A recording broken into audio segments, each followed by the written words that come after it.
The Stormy Encounter. It was supposed to be a peaceful weekend getaway in August, a chance for my girlfriend Cass and me to escape the chaos of everyday life. We decided to drive upstate to my family's rustic mobile home, a place I had visited every summer growing up. The mobile home sat on a secluded plot of land, far from the nearest neighbor, with only the sound of nature and the occasional rustle of wildlife breaking the silence. It wasn't glamorous, but it was cozy. 600 square feet, with one bedroom, a small living room, a kitchen, and a bathroom. We always called it luxury camping because it had running water, electricity, and even a toilet, which made it a little more comfortable than roughing it in the woods. We arrived late Friday afternoon, after a long drive. We spent most of the evening unpacking, setting up camp, and preparing for a quiet dinner. We ate outside under the stars, the air warm and the night calm. But we were both aware that the weather had been slowly changing. The clouds in the distance had begun to gather in ominous heaps, and a distant rumble of thunder warned of an approaching storm. By the time Saturday afternoon rolled around, the storm had arrived with full force. Thick, dark clouds had settled overhead, and the wind picked up, rustling the trees around the house. Rain began to fall in heavy sheets, soaking the earth, and the first crack of thunder shook the air. Still, we were determined to make the most of the day. We packed away our outdoor gear just in case the weather worsened, and retreated to the deck to watch the storm from under the canopy. The wind howled, the rain splattered against the windows, and lightning illuminated the sky in violent flashes. It was intense, but exhilarating. We talked and laughed between thunderclaps, trying to drown out the unsettling tension that seemed to hang in the air. The storm felt different somehow. The lightning was more frequent, the thunder louder, and the wind felt colder. As we sat there, enjoying our dinner, I thought I heard something, distant at first, then closer. A voice. It was muffled, as if someone was calling out in the woods behind the house, but I couldn't make out the words. I turned to Cass, but before I could say anything, she looked over at me, her face pale, her eyes wide with concern. "Did you hear that?" she asked, her voice barely audible over the storm. I nodded, trying to sound calm. "Probably just someone lost out in the storm. This area is so remote, people sometimes wander off the trail." But deep down, I knew that something about it felt off. The voice wasn't quite right. It was too distant, too faint to belong to anyone we knew. And it didn't seem to be calling for help. It was almost as if it was waiting for something. I stood up and stepped cautiously to the edge of the deck, my eyes scanning the tree line. The storm was so intense now that visibility was poor, but for a brief moment, a flash of lightning illuminated the trees behind the house, and I saw something. A figure, standing still in the woods, barely moving. I squinted, trying to make sense of what I was seeing. The figure was dressed in white, but there was something wrong about the way they stood there, motionless, almost unnaturally still, like they were waiting for something. I turned back to Cass, my heart suddenly racing. "I think we should go inside," I said, trying to keep my voice steady. Cass didn't need any encouragement. We hurried inside, locking the door behind us. I tried to reassure her that it was probably just a hiker, or someone caught in the storm, but a knot of unease had settled in my stomach. Something wasn't right. I kept glancing back at the window, hoping to see the figure leave, but he didn't move. He was still standing out there, staring at the house. Minutes passed, and the storm only intensified. Rain began to blow in sideways under the canopy, and the wind whipped around the house with greater force. My nerves were on edge as I kept watching the window. Then, another flash of lightning lit up the night sky, and I saw him again, closer this time. The man in white hadn't moved much, but he was now only about 20 feet from the house, standing at the edge of the deck. His eyes seemed to glow in the brief flash of lightning, locked onto the house with an unblinking stare. Cass was now visibly terrified, her voice trembling as she asked me what we should do. I didn't know how to answer her. I knew we were too far from any help, and with the storm making it nearly impossible to see anything clearly, I couldn't risk just waiting around. I glanced at the rifle my father kept under the bed in the bedroom. My hand instinctively went to it. I could hear Cass calling from the bedroom, begging me to stay inside, but something inside me told me I had to check this out. I grabbed the rifle and loaded it as quickly as I could, the weight of it heavy in my hands. The sound of the rain pounding against the windows was deafening, but I could hear footsteps now, shuffling sounds coming from outside. Someone was moving around on the deck, slowly, almost deliberately. I checked the window again. There he was, still standing there, only now he was much closer to the house, within arm's reach of the door. He wasn't knocking, but he was so close that I could hear him breathing, slow and deliberate. I couldn't see his face clearly, but his posture was rigid, unnerving. My heart was pounding in my chest. I couldn't let him get any closer. I told Cass to stay in the bedroom and lock the door.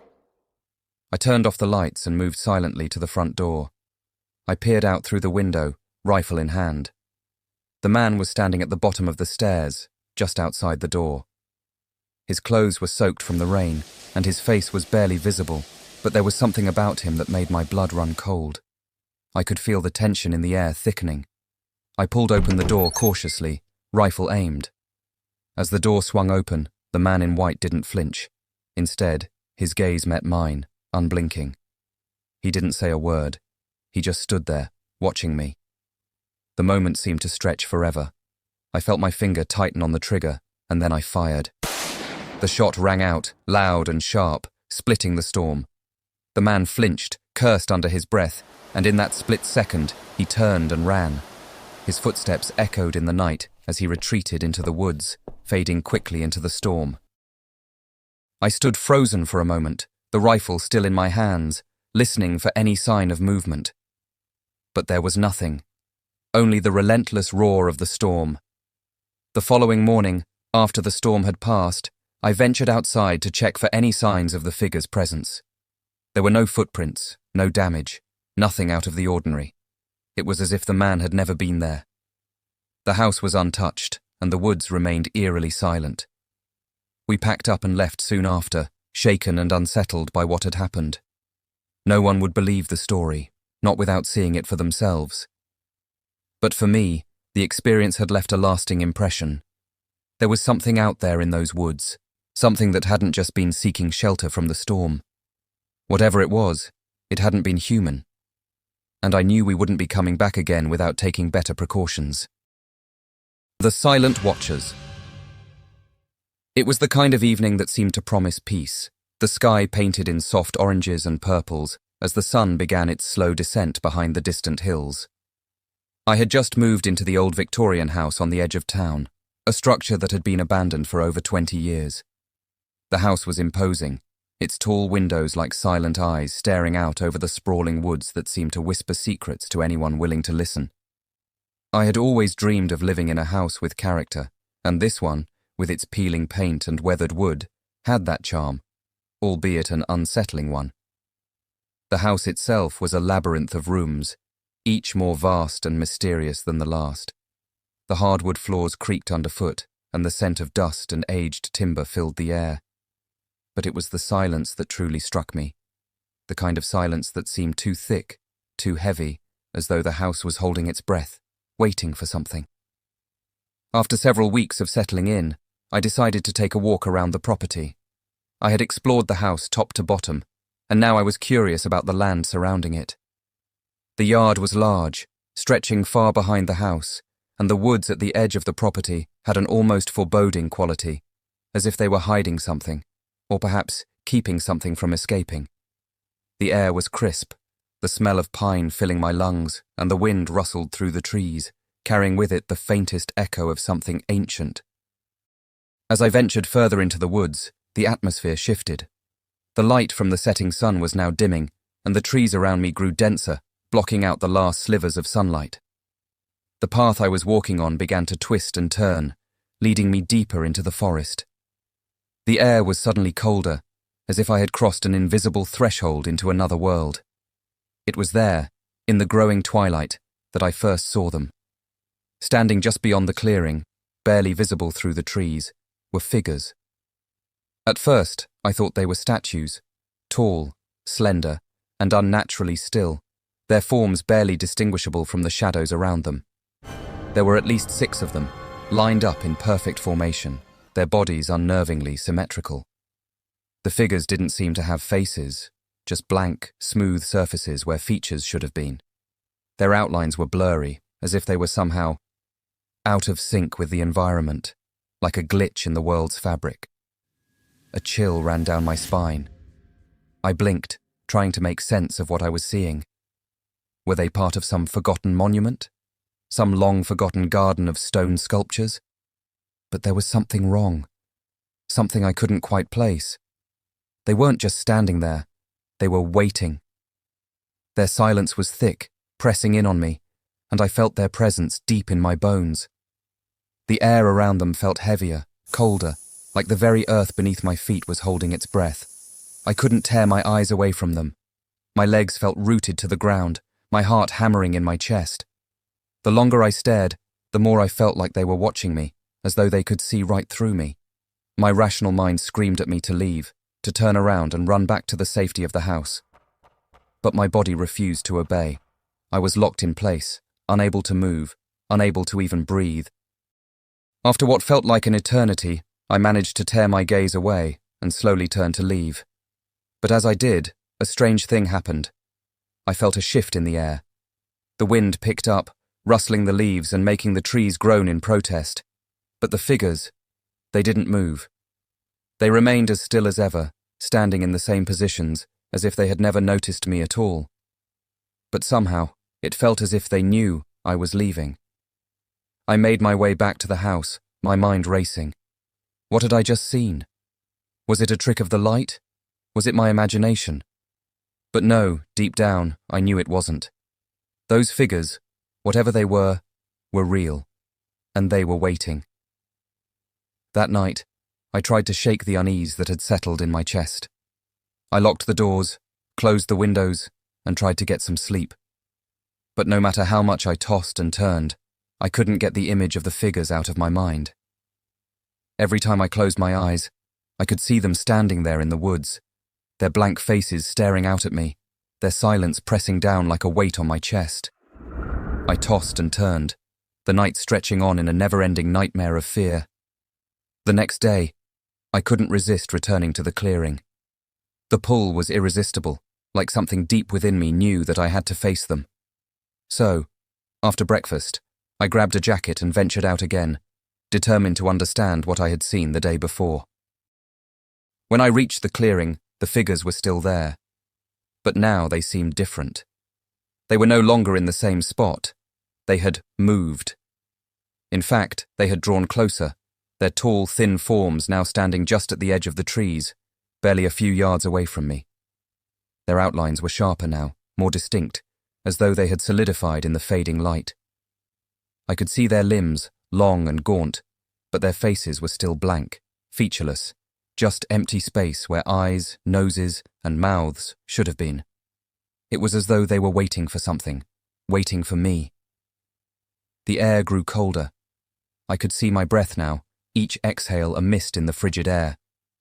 The silence was deafening. Not even the wind dared to disturb it. The trees around me seemed to lean in, their branches swaying in the wind, but not a single sound came from them. It was as if the world had gone mute, leaving only these figures standing, watching, waiting. A sudden realization hit me. They weren't just standing there. They were moving toward me, slowly, imperceptibly, but with purpose. The ground beneath my feet seemed to shift, the path warping, as though the very earth was trying to drag me deeper into the woods, closer to them. I couldn't move.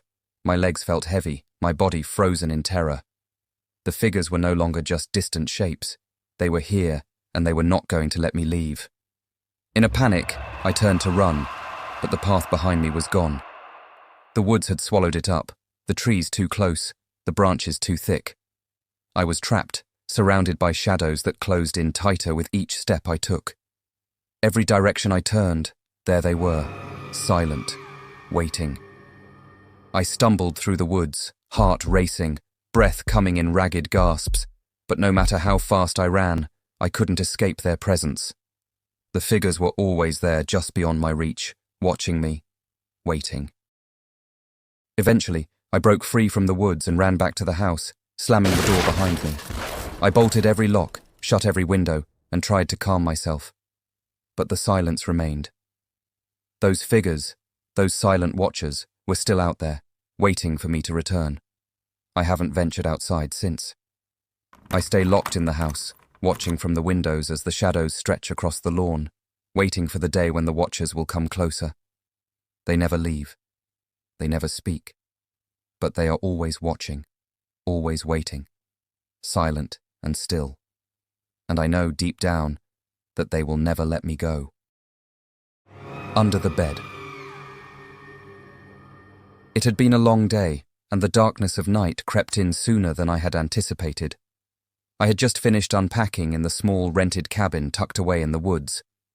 The place was cozy, an ideal retreat to escape the city life for a weekend, or so I thought. The room was basic, a single bed with an old quilt, a nightstand with a flickering lamp, and a small window overlooking the dense forest that surrounded the cabin. It felt quaint, peaceful, but something was off. I had heard the rumors before, stories of strange things happening to people who stayed out here, in cabins just like this one, whispers about eerie noises in the night, about things moving when no one was looking. Of course I dismissed them. Ghost stories. Nothing more. The day had been calm, though. I spent it exploring the woods around the cabin, enjoying the solitude. As the evening wore on, I found myself growing tired.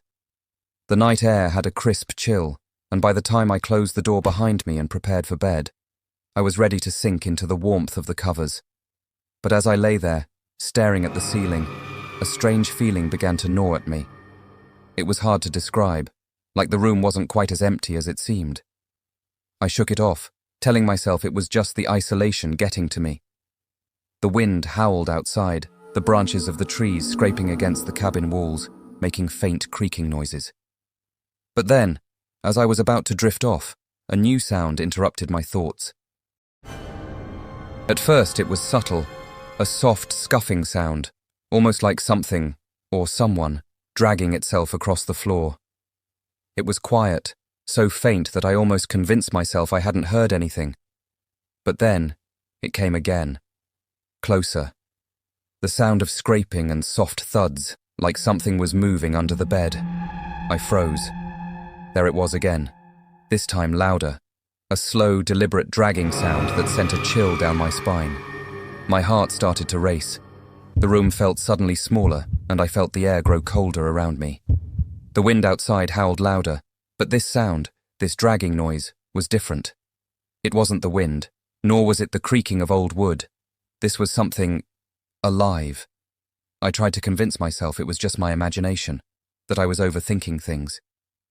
Maybe it was the house settling, or some animal moving around outside, though I knew there was nothing but forest around the cabin. I glanced toward the window, but the night was pitch black, and the thick woods offered no sight beyond the glass. The house was silent for a moment. I let out a breath, trying to calm my nerves. Then it happened again. Louder this time, as if whatever it was had moved closer to the bed. I could hear it dragging something heavy, the sound scraping against the wooden floor. I held my breath, unable to move, my mind racing. Without thinking, I threw the covers off and swung my legs over the side of the bed. I could barely bring myself to look under it. My eyes scanned the floor, the shadowy outline of the bed creating a dark, impenetrable space. The scraping stopped for a moment, and the silence felt deafening. There was no sign of anything under the bed, but I knew I had heard something. My pulse was racing, and a cold sweat had started to form on the back of my neck. I leaned down, my hand trembling as I reached for the lamp on the nightstand. With a flick of the switch, the dim light filled the room, casting long shadows along the floor. I looked under the bed again, but there was nothing. The floor was empty. But then, from the corner of my eye, I saw it. Just the slightest movement. A dark shape, barely noticeable in the dim light. It wasn't much, just the edge of something pale, something that wasn't quite right. I couldn't see it clearly, but it was there. Something was underneath. I froze, panic clawing at my chest. I couldn't tell what it was, couldn't bring myself to fully look, but I knew one thing for certain. It was not a figment of my imagination. Slowly, and without making a sound, I reached for the flashlight beside the bed. My hands shook as I turned it on, the beam cutting through the darkness. I directed the light under the bed, my breath catching in my throat. For a moment, there was nothing. No movement, no sound, just darkness under the bed. But then the light caught something, a pale hand, thin and almost skeletal, resting just at the edge of the bed frame. The fingers were long, the skin stretched tight over bones that seemed too thin to support them. The hand didn't move, but it was there, unmistakably there. My breath hitched, and I pulled my feet back toward the bed, unable to tear my eyes away from the hand. It felt like time stood still. The only sound I could hear was my own heartbeat pounding in my ears, deafening in the silence of the room. I knew I should have screamed, run, done anything, but my body wouldn't move. I couldn't look away. The hand remained motionless. Then, ever so slowly, it began to retract, sliding back under the bed, as if pulled by an invisible force. The scraping sound returned, this time louder, as the thing beneath the bed began to drag itself deeper into the shadows. My heart was racing. I bolted from the bed, stumbling backward, grabbing the nearest chair and shoving it in front of the bed. The light flickered, and then there was nothing. Complete silence. I stood there, shaking, staring at the spot where the hand had been moments ago. My mind raced, trying to process what I had just seen. What was under the bed? Who, or what, had been there? I never slept that night. I spent the rest of the evening sitting in the corner of the room, watching the bed, the chair still blocking the space beneath it. The air was thick with tension, but nothing else happened. No more dragging sounds, no more movement. Just the eerie silence of the room and the haunting thought of what might still be under the bed, waiting in the darkness. By morning, I couldn't leave fast enough. I packed my things, left the cabin behind, and vowed never to return. But the memory of that pale, skeletal hand stayed with me, creeping into my thoughts when the world was still and quiet, reminding me that there are things that move in the dark, things that are not meant to be seen.